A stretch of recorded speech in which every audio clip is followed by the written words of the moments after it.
Assalamualaikum warahmatullahi wabarakatuh. Baiklah, izinkan saya untuk memperkenalkan anggota kelompok kami. Perkenalkan, nama saya Fitria Nugraheni. Saya Anissa Snazakia. Saya Rizky Nandika Bumansari. Nama saya Retno Listiwarini. Saya Anastasia Nova. Kami akan menjelaskan tentang Sejarah Asuransi kesehatan di Indonesia. Yang telah dirangkum melalui video berikut ini.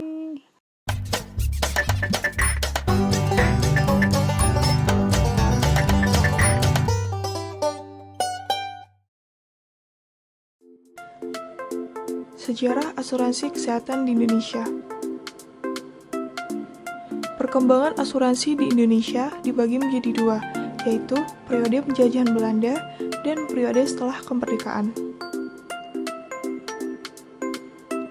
Masuknya asuransi ke Indonesia dimulai dari Belanda mendirikan perusahaan asuransi di negaranya yang diberi nama De Nederlanden van 1845. Di Indonesia sendiri, Belanda mendirikan sebuah perusahaan asuransi jiwa dengan nama Nilmi, di mana perusahaan ini terakhir diambil alih oleh pemerintah RI dan sekarang bernama PT Asuransi Jiwasraya. Pada tahun 1853, terdapat perusahaan asuransi kerugian pertama yang beroperasi di Indonesia, yaitu Bataviasche ZN Brand Asuransi Maatschappij. Setelah Indonesia merdeka, asuransi di Indonesia mulai berkembang dan dapat dirasakan oleh masyarakat pribumi. Pada akhirnya, asuransi yang dimiliki oleh Belanda yang bernama Nilmi diambil alih oleh pemerintah Indonesia dan berubah nama menjadi PT Asuransi Jiwasraya. Setelah itu, disusul oleh Asuransi Jiwa Bumi Putra pada tahun 1912 yang dimiliki dan dipimpin oleh tenaga-tenaga bangsa Indonesia. Setelah bangsa Indonesia merdeka, maka mulai tahun 1950, asuransi mulai tumbuh dan berkembang. Perusahaan yang tadinya dibukukan mulai dibuka kembali, dan perusahaan milik Belanda diambil alih oleh pemerintah Indonesia.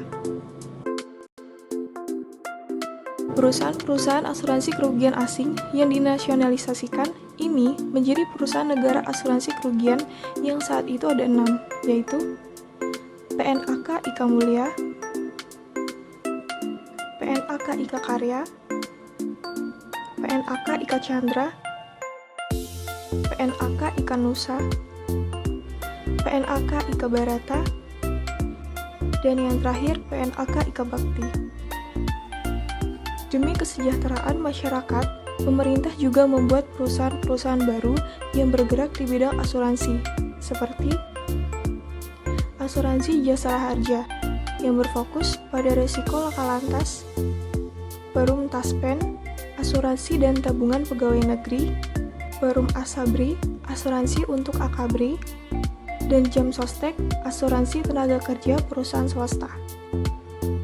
Setelah terjadi momen penting, yaitu nasional perusahaan Belanda menjadi milik pemerintah Indonesia, ternyata pasca kemerdekaan terjadi peristiwa penggabungan asuransi yang ada di wilayah Indonesia.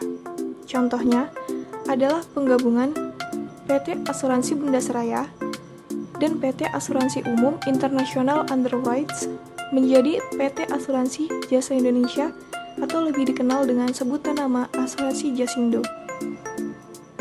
Selanjutnya, keenam PNAK itu dilebur menjadi perusahaan negara, yaitu PNAK Jasara Harja, PNAK Jasa Samudra, dan PNAK Jasa Aneka.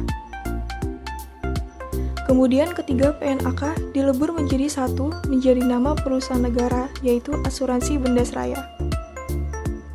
Kemudian pada tahun 80-an sudah banyak perusahaan-perusahaan asuransi yang berdiri di Indonesia, seperti Allianz, Cigna, AIA Finansial, dan lain-lain. Produk asuransi terus berkembang hingga kini. Salah satu tugas pemerintah adalah menyejahterakan rakyatnya, dan dengan salah satu bukti adalah menyediakan asuransi untuk warganya. Asuransi yang terbaru didirikan oleh masa pemerintahan Presiden Susilo Bambang Yudhoyono dengan nama Badan Penyelenggara Jaminan Sosial atau BPJS, dan kemudian disusul dengan program pemerintahan Jokowi dengan nama JKN atau Jaminan Kesehatan Nasional.